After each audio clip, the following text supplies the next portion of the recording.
भारतीय महिला पहलवान विनेश फोगाट ने 6 सितंबर को कांग्रेस पार्टी ज्वाइन कर ली। उन्होंने केसी वेणुगोपाल और पवन खेड़ा की मौजूदगी में कांग्रेस पार्टी ज्वाइन की। उनके साथ पहलवान बजरंग पुनिया भी मौजूद रहे। आपको बता दें कि 4 सितंबर को जैसे ही राहुल गांधी से पहलवानों की मुलाकात हुई थी, तभी से ये लगभग तय हो गया था कि ये दोनों ही पहलवान कांग्रेस पार्टी ज्वाइन कर हरियाणा विधानसभा चुनाव में उतरने वाले हैं। लेकिन पार्टी ज्वाइन करने से कुछ घंटे पहले दोनों ही पहलवानों ने रेलवे की नौकरी से इस्तीफा दिया। लेकिन ऐसा क्यों? क्या है वो सरकारी कर्मचारी का नियम जिसके चलते दोनों ही पहलवान चुनाव नहीं लड़ सकते थे और ना ही किसी पार्टी को ज्वाइन कर सकते थे? तो चलिए जानते हैं कि वो नियम क्या है।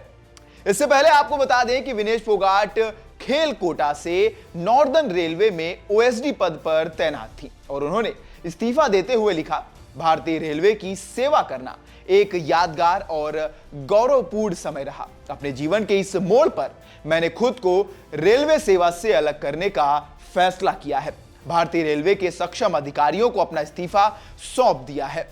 आप जानते हैं कि वो नियम क्या है जिसके चलते दोनों ही पहलवान कोई भी पार्टी नहीं ज्वाइन कर सकते थे और ना ही चुनाव लड़ सकते थे। हमारे देश के कानून के हिसाब से कोई भी सरकारी कर्मचारी ना चुनाव लड़ सकता है और ना ही किसी भी तरह की राजनीतिक गतिविधि में शामिल हो सकता है। केंद्र सरकार के अफसरों और कर्मचारियों पर central civil services conduct act 1964 लागू होता है और इसके तहत चुनाव लड़ने पर रोक लगी हुई है। इसमें नियम 5 में यह प्रावधान किए गए हैं जिसमें बताया गया है कि कोई भी सिविल सर्वेंट किसी भी राजनीतिक पार्टी या संगठन का ना तो हिस्सा बन सकता है और ना ही किसी तरह की राजनीतिक गतिविधि से जुड़ सकता है। इसमें और कई नियम हैं, जैसे कि यह नियम कहता है कि कोई भी सरकारी कर्मचारी की जिम्मेदारी होती है कि वो अपने परिवार के सदस्यों को भी किसी राजनीतिक आंदोलन या गतिविधि में शामिल ना होने दे।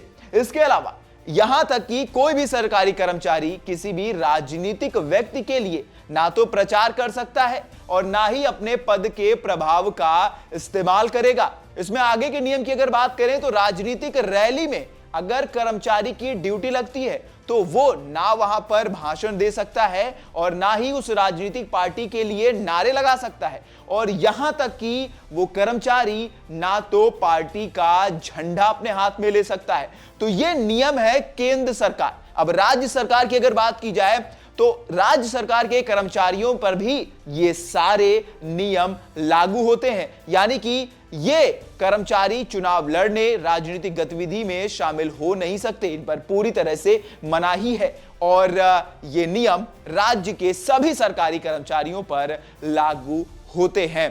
तो इस वजह से अब चुनाव नहीं लड़ सकती थी। इसके लिए हर राज्य के अलग अलग सिविल रूल्स भी बने हुए हैं। अगर हरियाणा के सिविल सर्विस कंडक्ट रूल्स 2016 की बात करें तो हरियाणा का सिविल सर्विस कंडक्ट 2016 रूल कहता है कि राज्य सरकार के कर्मचारी के किसी भी राजनीतिक गतिविधि में शामिल होने और चुनाव लड़ने पर रोक लगी है। ऐसे में अगर कोई सरकारी कर्मचारी चुनाव लड़ना चाहता है तो उसको पहले वो पद से रिटायरमेंट लेगा और इसके बाद वो लड़ सकता है और अगर रिटायर नहीं हो रहा तो फिर उसको इस्तीफा देना होगा अपनी नौकरी से और उसके बाद चुनाव लड़ सकता है। हालांकि कभी कभार कोर्ट पद पर रहते हुए लोगों को चुनाव लड़ने की इजाजत देता है। इसीलिए भारतीय महिला पहलवान विनेश फोगाट और पहलवान बजरंग पुनिया दोनों ने पहले रेलवे की नौकरी से इस्तीफा दिया और उसके बाद कांग्रेस पार्टी ज्वाइन की। आपको बता दें कि 5 अक्टूबर को हरियाणा में विधानसभा चुनाव के लिए मतदान होना है। ऐसे में सभी पार्टियां साम दाम दंड भेद लगाकर तैयारियां कर रही हैं। आपको क्या लगता है जीत किसकी होगी? हमें कमेंट करके बताएं। तब तक के लिए देखते रहें वन इंडिया हिंदी।